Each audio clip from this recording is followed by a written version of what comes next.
Assalamualaikum warahmatullahi wabarakatuh. Selamat datang di perkuliahan Hukum Internasional dengan saya Satria Unggul Wicaksana Prakasa. Saya akan menyampaikan satu topik yang ini akan menjadi perkembangan terbaru di dalam konteks hukum humaniter internasional. Dalam hal ini merupakan keterkaitan pelibatan militer di dalam pemberantasan terorisme, khususnya di Indonesia. Paparan ini merupakan hasil riset yang saya lakukan sejak tahun 2018 sampai saat ini, yang mana ini di dalam perkembangannya menjadi suatu diskursus yang menarik. Apalagi jika kemudian ditinjau di dalam konteks hukum humaniter internasional. Dalam hal pelibatan militer atau di Indonesia kita kenal sebagai TNI, maka kita perlu melihat implikasinya. Apa dampak dari pelibatan militer terhadap status dari kelompok terorisme, khususnya yang menyangkut mereka sebagai kelompok kombatan atau mereka yang sebagai kelompok non-state actors di dalam konteks non-international armed conflict. Jika kita melihat bahwa teroris sebagai salah satu pihak di dalam non-international armed conflict, implikasinya bukan main-main. Apalagi jika yang melakukan pemberantasan terorisme, kelompok terorisme itu adalah TNI. Implikasinya adalah mereka dianggap sebagai kelompok yang kemudian dapat dikategorikan sebagai belligerent. Akar dari konsep tersebut bagaimana, saya akan jelaskan secara detail di dalam paparan kali ini. Seperti kita ketahui bahwa dampak setelah 9/11 atau pengeboman gedung WTC di Washington DC, Amerika Serikat, mengubah tatanan khususnya terkait dengan metode dan cara berperang yang dulunya kita kenal sebagai between state actors atau antara negara peserta perang, tetapi di dalam perkembangan terbaru tidak hanya state actors tapi juga non-state actors. Salah satu mereka yang dikategorikan sebagai non-state actors bisa jadi adalah kelompok teroris, mengingat pengeboman WTC dilakukan oleh kelompok teroris yang kita kenal di kemudian hari sebagai kelompok Taliban. Perkembangan terbaru, kelompok teroris tidak hanya Taliban, tetapi banyak kemudian kelompok teroris yang melakukan invasi tidak hanya di dalam negerinya, tetapi juga mengembangkan ideologisasi dan radikalisme yang ada di luar negeri. Dan kelompok-kelompok ini dalam perkembangan terbaru terafiliasi di dalam akar gerakan teroris yang kita kenal sebagai ISIS atau Islamic State of Iraq and Syria. Yang ini justru menjadi satu persoalan serius. Di Indonesia sendiri sejak tahun 2001 sampai 2017 ada 182 kasus dan perkembangan terbaru banyak kemudian kasus yang eh, cukup menyita perhatian publik dan sampai saat ini kasus-kasus tersebut tidak menunjukkan gejala melandai atau gejala turun, di mana kasus terorisme itu banyak sekali dan baik menimbulkan korban nyawa hingga kemudian sekedar kegiatan teroris atau kegiatan teror seperti itu ya. Seperti yang kita ketahui ada bom Bali 1, bom Bali 2, pengeboman kedutaan besar Australia, pengeboman Hotel Ritz-Carlton, terorisme Poso, baru saja di tahun ini ada terorisme Sigi, dan sebelumnya yang menyita perhatian adalah terorisme di 3 gereja di Surabaya. Kasus di pengeboman 3 gereja di Surabaya tahun 2018 itu menyita perhatian publik, tidak hanya dalam negeri namun juga internasional. Dan di kalangan masyarakat kemudian ada suatu gerakan gitu ya untuk menekan ya atau meminta agar undang-undang anti terorisme atau RUU anti terorisme itu diperkuat. Salah satunya adalah tentang pelibatan TNI atau militer di dalam pemberantasan terorisme. Pengeboman di Surabaya dan Sidoarjo di tahun 2018 itu menjadi satu baseline gitu ya terkait dengan upaya dari masyarakat untuk mendorong keterlibatan TNI di dalam pemberantasan terorisme. Apakah kemudian terorisme itu menjadi satu kewenangan TNI di Indonesia? Kalau kita rujuk di dalam Undang-Undang TNI jelas itu merupakan bagian dari wewenang TNI. Tetapi apakah kemudian leading sektor dari pemberantasan terorisme itu TNI? Nah, itu kita perlu bicarakan karena terkait dengan kewenangan ini setidak-tidaknya ada beberapa lembaga yang kemudian memiliki wewenang di dalam pemberantasan teroris. Yang paling berada di depan di frontier atau di dalam konteks pemberantasan terorisme di dalam ranah sipil jelas adalah wewenang polisi melalui Detasmen Khusus atau Densus 88. Lalu kemudian di dalam kewenangan penyadapan, kewenangan pengumpulan data teroris, ya, intelijen dan kontraintelijen dilakukan oleh Badan Intelijen Negara atau BIN. Dan untuk kewenangan perang non-agresi, ya, teroris sebagai suatu entitas perang non-agresi, maka dia merupakan wewenang TNI. Dan ini yang menjadi suatu problem ya di pasal 43 pasal 43B paragraf 1 dari RUU anti terorisme, yaitu ada polisi nasional itu menjadi suatu leading sektor di dalam pemberantasan teroris, lalu ada TNI dan badan pemerintahan tertentu, salah satunya BIN tadi, dan juga lembaga negara lain jika diperlukan, misalkan BNPT dalam konteks kontraradikalisme dan lain sebagainya. Di pasal 43B ini kemudian di RUU anti terorisme itu tidak memberi batasan-batasan yang jelas terkait dengan wewenang dari khususnya TNI. Tetapi kalau kita merujuk bagaimana kemudian makna dan dampak dari kewenangan TNI di dalam pelibatannya dalam pemberantasan terorisme, berarti kejahatan terorisme dalam konteks ini bukan suatu hal yang dianggap sederhana.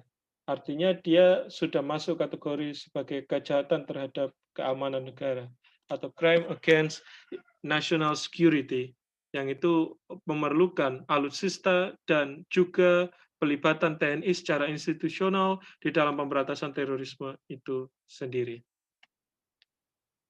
Dan ada dua hal yang ingin saya sampaikan di dalam paparan ini terkait dengan mekanisme di dalam pemberantasan terorisme dan keterlibatan TNI, khususnya dalam sudut pandang ini adalah cara pandang kita terhadap hal tersebut dalam perspektif hukum internasional dan juga hukum nasional. Dan yang kedua adalah bagaimana praktek pemberantasan terorisme yang dilaksanakan di dalam dimensi hukum internasional. Dan bagaimana jika TNI itu dilibatkan di dalam pemberantasan terorisme di Indonesia. Seperti kita ketahui bahwa Konvensi Jenewa 1949 yang itu sebagai suatu mekanisme di dalam international armed conflict, dia juga memberikan akses ya di dalam Konvensi Jenewa 49 tentang non-international armed conflict atau perang non-internasional, yaitu antara state actors dan non-state actors, atau kita kenal sebagai internal armed conflict. Kita bisa mengetahui hal tersebut di dalam pasal 2 dari Konvensi Jenewa 1949 terkait dengan non-state actors. Di dalam pasal tersebut disebut bahwa non-state actors dan state actors itu dapat berperang ya dengan para pihak ya di dalam perjanjian ini, itu kemudian harus dilihat dan harus diketahui bahwa dampak dari declare ya atau pengakuan dari aktor non negara itu sebagai peserta perang, dampaknya adalah hukum perang atau hukum humaniter yang seperti kita ketahui itu dilaksanakan. Artinya dia harus ditandai dengan pelibatan dari power command atau mereka yang memiliki kekuasaan komando untuk menentukan bahwa perang tersebut telah dimulai. Dan dalam hal ini yang bisa mendeklar tersebut jika kita merujuk di, konstitusi kita di Indonesia, kita bisa merujuknya di dalam pasal 10 sehingga yang bisa mendeklar perang non internasional ini adalah presiden. Apakah kemudian, selanjutnya teroris itu dapat dikatakan sebagai kelompok belligerent? Jika kita lihat gerakan terorisme yang terjadi di berbagai negara, bisa jadi kita mengkategorisasi kelompok teroris itu sebagai kelompok belligerent, yang itu di dalam konteks, personality of international law, atau kita kenal sebagai legal personality-nya, international legal personality-nya, mereka tidak hanya berniat untuk melakukan serangan terhadap otoritas atau pemerintahan yang sah, tetapi juga ingin mendirikan suatu konsep negara, khususnya negara Islam. Di beberapa negara, misalkan seperti Irak atau Suriah, ISIS betul-betul otoritatif di dalam rangka melakukan serangan, di dalam menggulingkan pemerintahan yang sah atau ingin mendirikan suatu negara Islam. Atau jika kita tidak jauh-jauh dari Indonesia, ada Filipina dengan gerakan Abu Sayyafnya yang ada di Kepulauan Mindanao, yang itu juga membuat suatu kelompok atau suatu negara Islam di wilayah tersebut. Tetapi persoalannya apakah kelompok teroris yang ada di Indonesia dapat dikategorikan sebagai mereka yang masuk kategori belligerent, artinya dia ingin memisahkan diri dengan Indonesia. Nah, ini adalah implikasi sebenarnya, bahwa jika ada pengakuan terhadap teroris sebagai kelompok belligerent, maka di dalam proses perundingan damai yang nanti akan disepakati dengan negara induk, mereka akan, menjadi tidak hanya menjadi kelompok separatis atau kelompok insurgent saja, tetapi mereka dapat menaikkan level sebagai kelompok belligerent, sehingga statusnya sama dengan negara induk. Sehingga mereka dapat diberikan akses di dalam rangka untuk menentukan nasibnya sendiri, atau di dalam konteks hukum internasional dia sering disebut sebagai, the right to self determination, ya, atau hak untuk menentukan nasibnya sendiri di dalam rangka membuat negara baru. Tentu ini bukan perkara yang sederhana, mengingat implikasinya adalah di dalam konteks Indonesia misalkan, eee, hak menentukan nasibnya sendiri itu berdampak pada pecahnya atau, terpisahnya wilayah-wilayah tertentu yang dikuasai oleh kelompok teroris dari NKRI. Tentu ini adalah pelanggaran terhadap kedaulatan dan kesatuan dari negara Indonesia. Jika kita lihat gerak dari, masyarakat internasional di dalam melawan teroris atau kita kenal sebagai UN Global Counter Terrorism Strategy, ada setidaknya 4 pilar yang itu ditandatangani oleh resolusi di dalam resolusi Majelis Umum PBB nomor 60 garis miring 1 tahun 2005. Pilar yang pertama adalah addressing the condition, conductive, spread of terrorism, yaitu bagaimana komitmen negara untuk mengidentifikasi penyebarluasan jaringan kelompok terorisme yang ada di internasional. Yang kedua adalah preventing and combating of terrorism, mulai dari tindak pencegahan, deradikalisasi, sampai penindakan dari kelompok terorisme itu sendiri. Yang ketiga adalah building state capacity and strengthening the rules of the UN, yaitu memperkuat wewenang dari PBB di dalam rangka membangun kapasitas negara dan memperkuatnya sebagai bagian dari mewujudkan cita-cita didirikannya PBB, yaitu untuk menjaga perdamaian dan keamanan internasional. Yang keempat adalah ensuring human rights and the rule of law, yang itu menjamin pemberantasan terorisme itu tetap mengedepankan nilai-nilai hak asasi manusia dan supremasi hukum. Dan ini merupakan 4 strategi yang sangat komprehensif, dan itu menjadi guidance bagi seluruh negara di dunia, tak terkecuali Indonesia, di dalam rangka pemberantasan terorisme. Sehingga kita akan mengetahui dampak dari pengakuan atau recognition bagi teroris yang itu disebut sebagai peserta perang, jika itu terkait dengan pelibatan TNI pula. Dan recognition seperti yang saya sampaikan di awal tadi, jika dibicarakan di dalam konteks Indonesia, maka yang berhak memberikan pengakuan itu adalah presiden sebagai chief of command atau sebagai head of state, sebagai kepala negara atau sebagai panglima tertinggi di atas 3 matra. Bagi TNI, pengakuan terhadap dia sebagai peserta perang, pengakuan TNI sebagai peserta perang di dalam pemberantasan terorisme memberikan otoritas bagi TNI. Yang kedua adalah memberikan mandat bahwa adalah state representatif di dalam rangka pemberantasan teroris. Artinya otoritas lain seperti kepolisian dan entitas sipil lain akan berada di belakang atau bahkan justru tidak dilibatkan di dalam pemberantasan teroris tersebut. Dan yang ketiga adalah non-international armed conflict akan dimulai atau perang non-internasional akan dimulai. Dan bagi kelompok teroris, maka statusnya tidak lagi menjadi separatis, rebellion, atau insurgent, tetapi akan meningkat menjadi belligerent, di mana mereka memiliki personalitas sebagai subjek HI, sebagai sesama peserta perang, yang itu akan kemudian face a face akan berhadapan dengan TNI. Dan di dalam resolusi damai, seperti yang saya sampaikan di awal tadi, bagi kelompok terorisnya dapat bernegosiasi di dalam rangka penyelesaian sengketa dengan negara induknya. Yang ini akan ada the right to self-determination atau hak untuk menentukan nasibnya sendiri sebagai negara baru. Tentu kita tidak akan mau ceroboh dan gegabah untuk mengakui kelompok teroris itu sebagai kelompok belligerent, yang itu nanti dia akan meningkatkan bergennya di dalam rangka konflik dan perang bersenjata.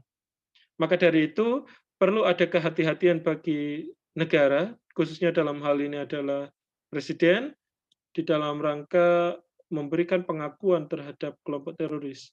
Dampaknya adalah tidak sederhana, dampaknya akan berpengaruh terhadap kesatuan dari NKRI itu sendiri. Dan ini yang seperti saya sampaikan, di pasal 10 dan pasal 11, Presiden penguasa 3 matra, dan pasal 11, Presiden memiliki kewenangan untuk menyatakan perang, menyatakan damai, dan membuat perjanjian internasional. Menyatakan perang dan damai itu berimplikasi terhadap status dari war party atau para pihak di dalam konteks perang bersenjata tersebut untuk diakui sebagai katakanlah belligerent jika itu terkait dengan non-state actors atau aktor non-negara. Jika kita lihat di Undang-Undang Pemberantasan Terorisme yang lama, yang ini masih berlaku, di pasal 26 ayat 1 ada setidaknya 3 kewenangan ya, BNPT, Densus 88, dan TNI sebagai leading sektor pemberantasan teroris. Tetapi memang seperti yang saya sampaikan di awal tadi, titik tekannya adalah pada jika itu terkait dengan terorisme di dalam rangka sipil, dia adalah leading sektor dari Densus 88. Di dalam radikalisasi dan deradikalisasi dan kontraradikalisasi, dia adalah kewenangan BNPT, dan dalam konteks TNI adalah sebagai teroris sebagai perang non-agresi. Dan termasuk kewenangan BIN dan juga kejaksaan di dalam rangka melakukan penuntutan bagi kejaksaan dan BIN untuk aktivitas intelijen di dalam pemberantasan terorisme.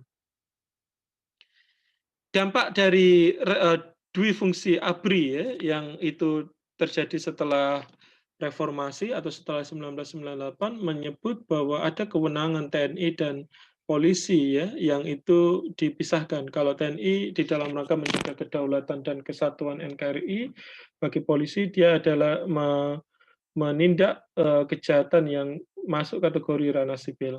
Tentu ini juga berimplikasi pada pelibatan TNI di dalam pemberantasan terorisme.